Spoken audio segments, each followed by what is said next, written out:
સરદાર પટેલ અને બારડોલી સત્યાગ્રહથી જાણીતું બનેલું સુરત જિલ્લાના બારડોલીમાં સ્વરાજ આશ્રમ સ્થિત સરદાર કન્યા છાત્રાલયની બાળાઓએ પ્રાચીન રીતે સૂતર કાતણ કરી રાખડી બનાવી, જેના દ્વારા તેઓ આત્મનિર્ભરતાના પાઠ શીખવી રહી છે.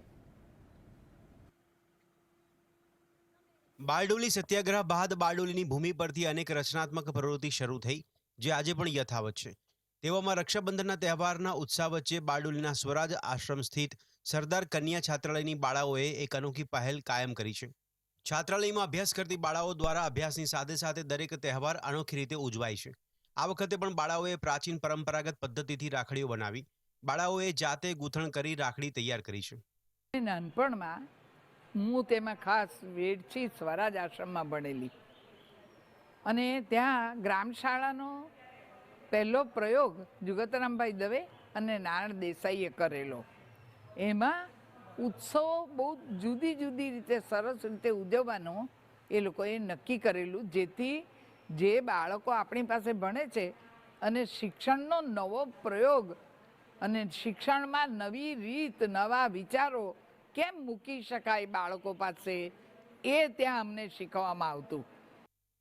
છાત્રાલયની બાળાઓમાં રહેલી કલાત્મક શક્તિઓ બહાર લાવવાના ઉદ્દેશ્યથી આવી રચનાત્મક પ્રવૃત્તિઓ યોજવામાં આવે છે. અહીં અભ્યાસ કરતી 100થી વધુ બાળાઓ શિક્ષણની સાથે સાથે રાખડી બનાવવા જેવી વિશિષ્ટ કલાકારી પણ શીખે છે. આ બાળાઓ દ્વારા અંદાજે 3000થી વધુ રાખડીઓ તૈયાર કરવામાં આવી છે, જેને માનસિક વિકલાંગ બાળકો, ગુરુજનો અને છાત્રાલયની મુલાકાતે આવતા લોકોને બાંધવામાં આવે છે.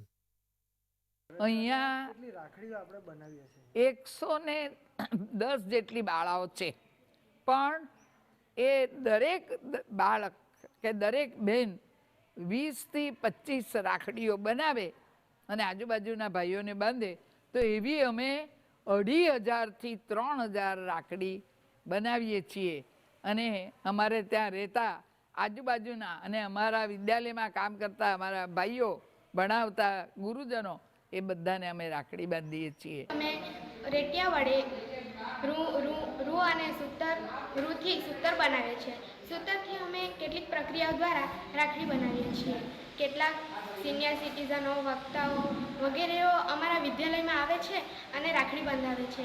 કેટલીક દીકરીઓને તો ખબર પણ નથી કે અમે અહીં રાખડી બનાવીએ છીએ. રક્ષાબંધનના તહેવાર નિમિત્તે બજારોમાં મળતી રાખડીઓમાં ક્યાંક આર્થિક હેતુ પણ જોડાયેલો હોય છે, જ્યારે આ સરદાર કન્યા છાત્રાલયની બાળાઓએ બનાવેલી રક્ષા સેતુમાં મહેનત અને ભાઈ પ્રત્યેનો પવિત્ર ભાવ છુપાયેલો હોય છે. અમીશ ચાવડા, GSTV, બારડોલી.